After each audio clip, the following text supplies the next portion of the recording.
This is the video lecture for pages 235 through 247, the War of 1812.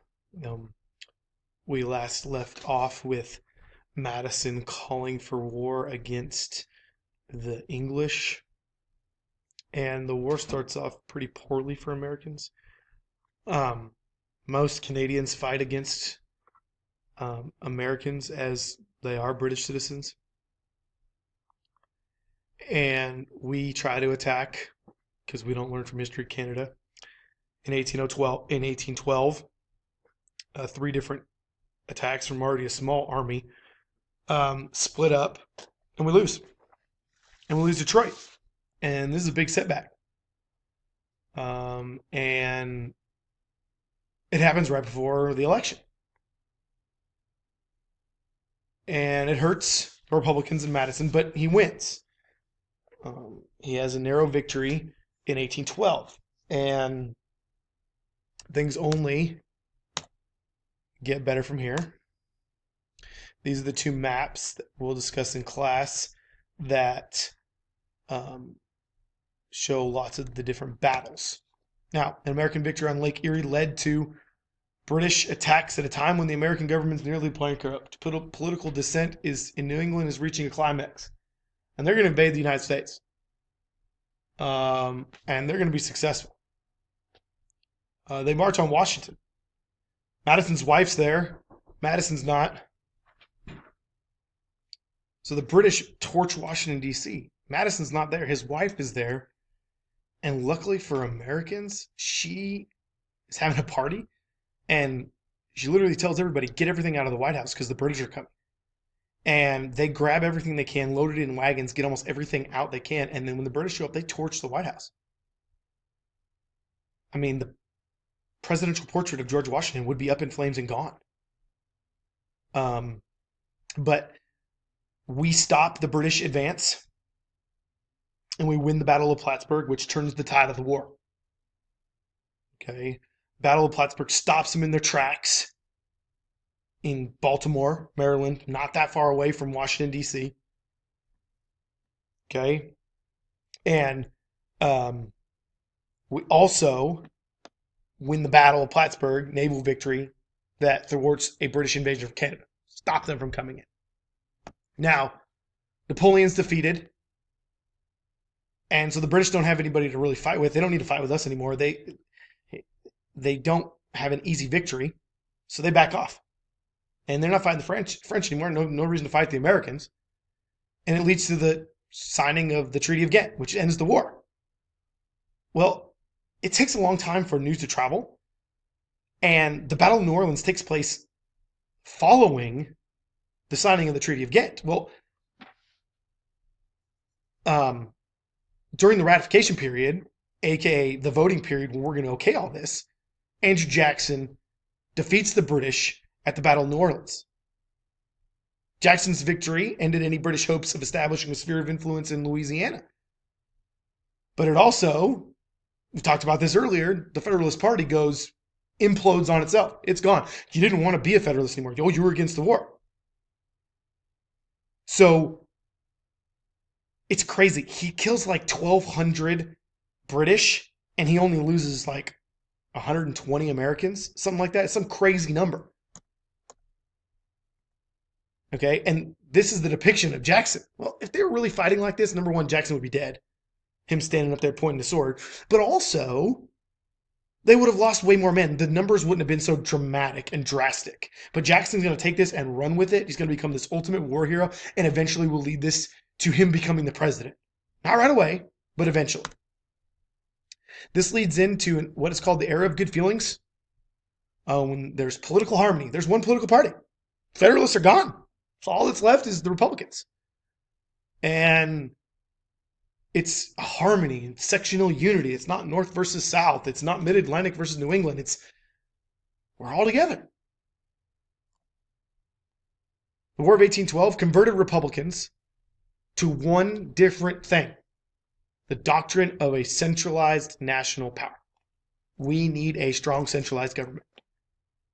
That's what the Republicans basically glean or take from the Federalists. Madison supports an economic program pushed through the Congress by Henry Clay and John C. Calhoun, two war hawks. It establishes the Second Bank of the United States, sets up a protective tariff, but Madison vetoes an internal improvement bill. He vetoes internal improvements, aka roads, or let's come up with another way of transportation. He vetoes this. Not a good thing. But we get an economic program, a Second Bank of the United States, protective tariffs, everything's going on like peaches and cream. We then see a series of Supreme Court cases led by John Marshall. If you remember him, we talked about him before. And it established the principle that the Supreme Court had final jurisdiction over everything. We already had judicial review, but now this says they have on all matters constitutionally interpreting the sanctity of property rights. Even goes to property rights too.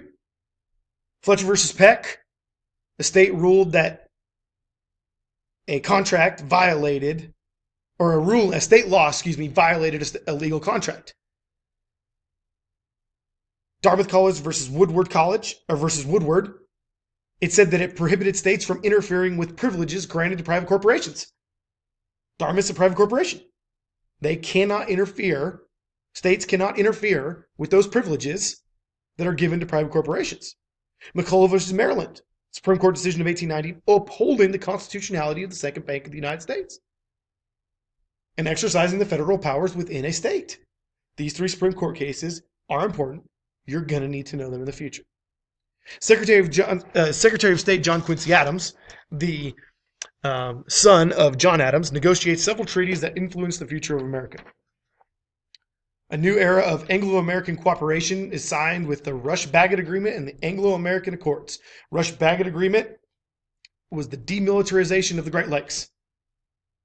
It was to limit the number of ships that each could have. The Anglo-American Accords put the 49th parallel as the border with Canada and allowed for joint occupation of the Oregon country and restored our fishing rights off of Newfoundland.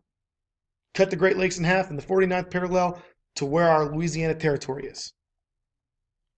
Okay, so here's the 49th parallel, which is set in the Anglo-American Accords. Okay, Transcontinental Treaty. Well, let's go back. Yeah, Transcontinental Treaty with Spain. We get Florida, but we surrender all our claims to the Pacific Northwest and agree to a boundary between Louisiana Purchase and Spanish Southwest. So that's this right here. This is the agreement, this green line. Transcontinental Treaty sets up this green line right here. Officially sets up a line. Okay? Rush-Bagot Agreement, Great Lakes. Anglo-American Accord here. Transcontinental Treaty of 1819. Okay? Then another big concept is the Monroe Doctrine. It's a declaration by James Monroe in 1823. And this is what our foreign policy is going to be built off for a long, long time. It says the Western Hemisphere is ours. It's closed off to all further European colonization. The United States is going to be the police force of the Western Hemisphere. Anything goes on with one of your colonies, we'll handle it. We'll be the big guy in charge. But it also states that anything that happens in the European affairs, we'll stay out of. We're not going to go to Africa. We're not going to go over into Europe and any kind of European conflicts. We don't want to be a part of. Kind of setting the stage for it. If England and France go to war again, we're not going to get stuck in the middle. We're not taking a side. That's just the way it's going to be. And presidents build off of the Monroe Doctrine over and over and over again. Monroe Doctrine is a great piece of United States history. Americans enjoyed a wave of prosperity between 1815 and 1818 that fueled land speculation and credit, rising crop prices, but then there's a reduced demand for cotton. European led to a credit contraction. People aren't able to get credit, and a sharp decline in commodity prices, and real estate values drop. The Bank of the United States stopped all loans, called in all debts, and this stimulated a depression that hit the West the hardest. Now you got to pay for all your stuff. You don't have so many years to pay for it. They're calling in your debt right now. Well, that's pretty hard. If you sign an agreement over 6 years to pay for a car, and after a month they say, we need all of our money right now, you're going to be in trouble. And that's what happens. So depression ends up happening. Here's John Quincy Adams. The dispute over the admission of Missouri as a slave state increased Northern resentment over the expansion of slavery and Southern dominance in national affairs. South gets what they want.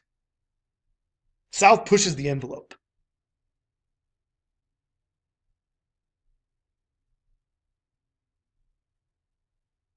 Henry Clay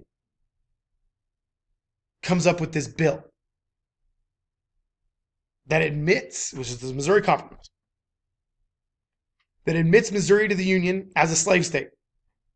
The North's like, well, wait a second, we need to have a balance, slave state versus free state. So they add Maine. Massachusetts gives up its claim to Maine, and Maine becomes their own state.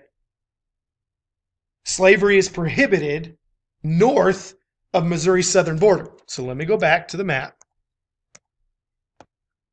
So this line right here, the 3630 parallel, no state north of Missouri's southern border can be a slave state except for Missouri. Okay?